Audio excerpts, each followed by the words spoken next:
practical terms and kind of ultimately, all a person would need to do really is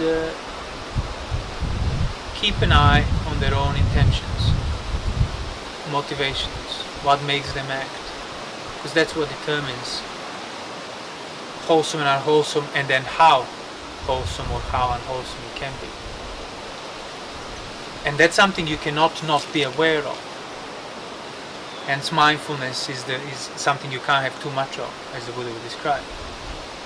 It's not like a rigid mechanical observation of moment to moment to moment. No, it's awareness of that which is already present. Fundamentally, intentions. Because if you're mindful basically of your body being, you're mindful of your situation, that's already intentional. If you're mindful of your feelings, you're mindful of the situation, that's already intentional. Which means you are then mindful, not necessarily to the full extent. That's what the Buddha said, mindfulness developed to the extent necessary for the final knowledge. But the possibility of you being mindful of it is always there because these things are present.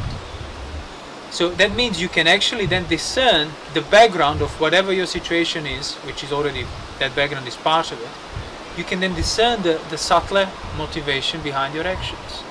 And if you discern it, you will see if it's wholesome or unwholesome. Is this rooted in desire, sensuality, greed, aversion? Is this rooted really in ill will, desire to harm or something? Or is genuinely rooted in good, in non-greed, non-aversion? And if once you discern it, you'll be able to then not act out of it. And that's all you need to do. You don't need to try to get rid of the possibilities of unwholesome. They're just part of how things arise. You can use it for good or for bad. Responsibility is on your choice how to use it, not on the possibility of how it can be used. But none of that can become apparent if you're just sort of if you have completely obscured that responsibility of your own choice, that wholesome, that unwholesome, and you obscure it through denying or through projecting it onto someone else's fault. It's the God's will and everything else. Say, even if it's God's will to present you with a certain choice, He can't make you choose this A over B. That's why the early existential philosophy said it's not that the phenomenology and phenomenological method it's atheistic or anything like that. It's basically just recognizing the fact that God has no power over your choice. So you can allow the gods to exist as much as you want, but none of the gods can tell you how to choose it. You are the one who chooses what God told you to act upon it.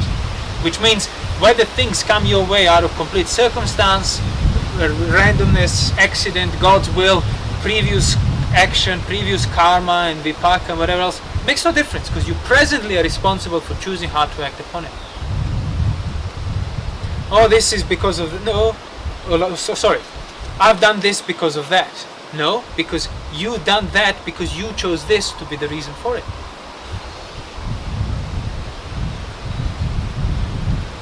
Because you can always say no to everything or yes to everything, which means you can always do the opposite of whatever's presented to you.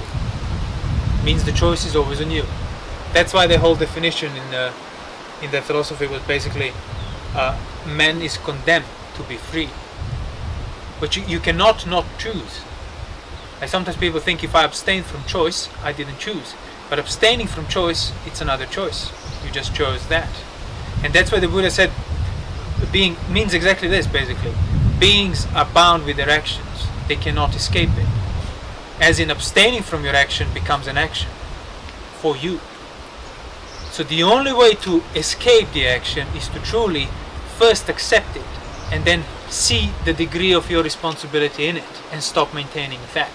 Not trying to overly deny action or overly explain it.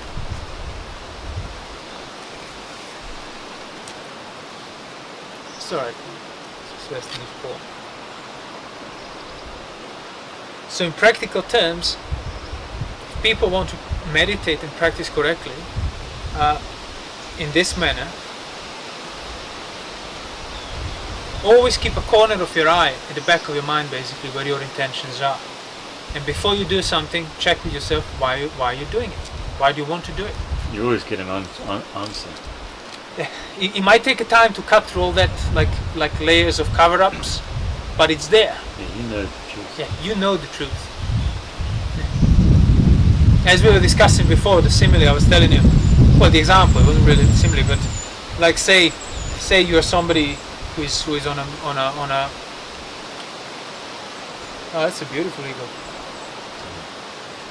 You're somebody who is on a like a, not necessarily a strict meditation retreat, but say you're practicing seclusion, practicing non-distraction, and so on.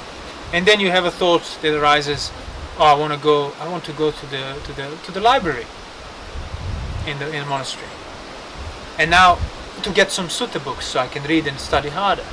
Now see, on the external, based on the external point of view, that's a good thing to do.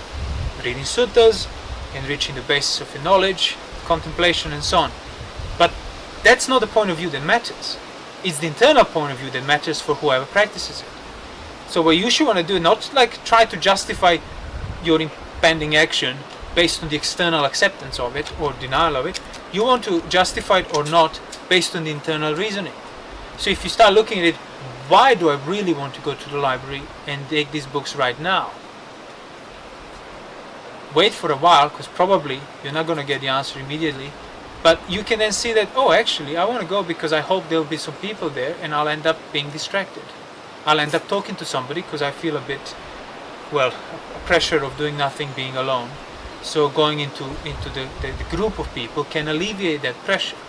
But I can't admit that to myself directly, so I find an excuse of going to the library to take the suttas where I know there is a 90% of chance there will be like-minded people and they're going to start talking to me.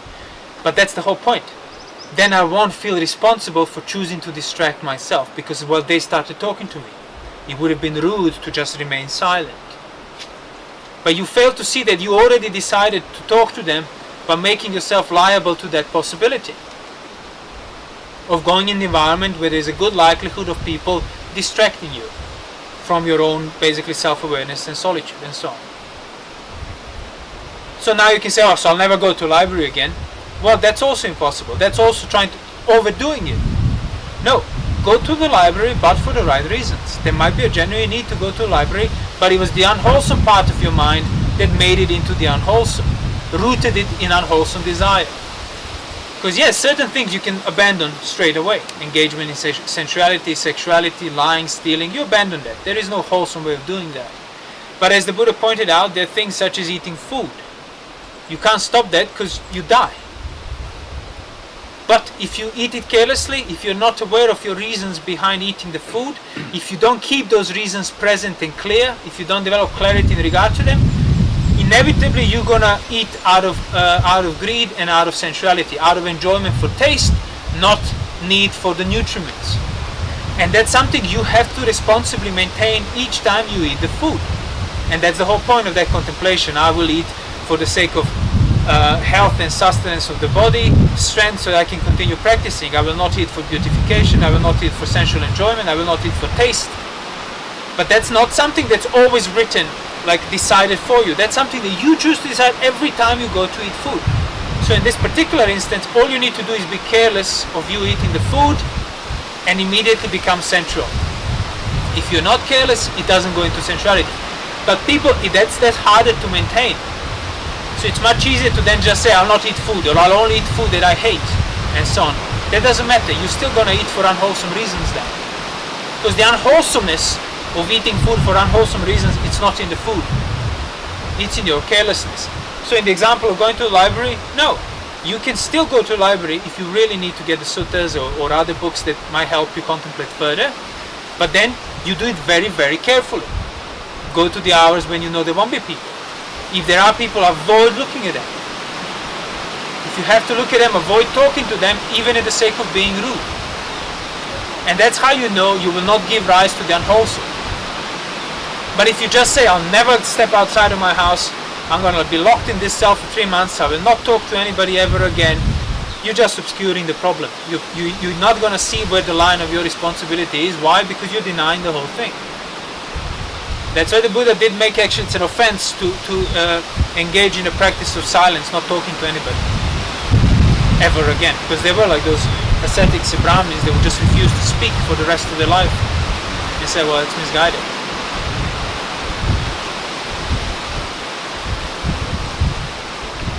But most people would just jump on the first excuse. Oh, why do I need to go to library? Oh, because to get the suttas, and that's a good thing. Okay, fine. While the real reason remains underneath, right there.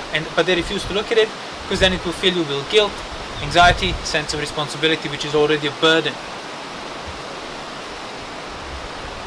And that's where the practice is. Undoing that burden. But in order to undo the burden of responsibility, first you need to accept it, not deny it.